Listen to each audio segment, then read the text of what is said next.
Hai, vă dați mari Smart 2 pe net, nu? Regi și regine de carton.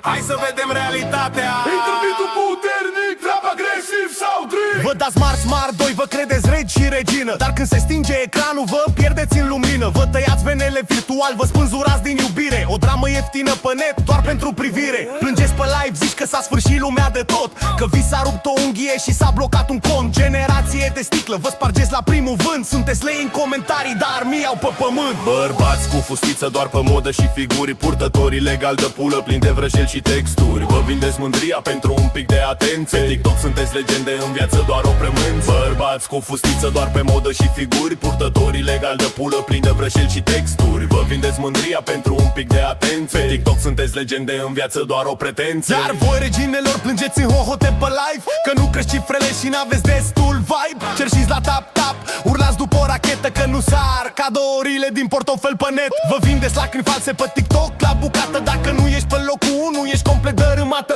Prințeze de ecran, fufente de vedete, fără vizualizări, sunteți doar simple etichete.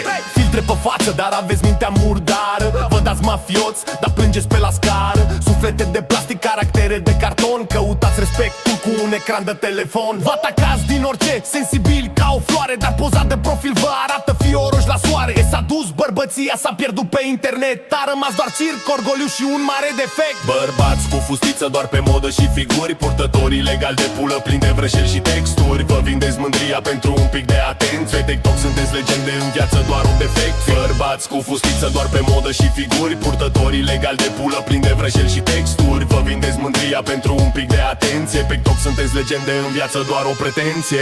Opriți live-ul, lăsați vrăjeală, că vă cunoaște tot TikTok-ul drama.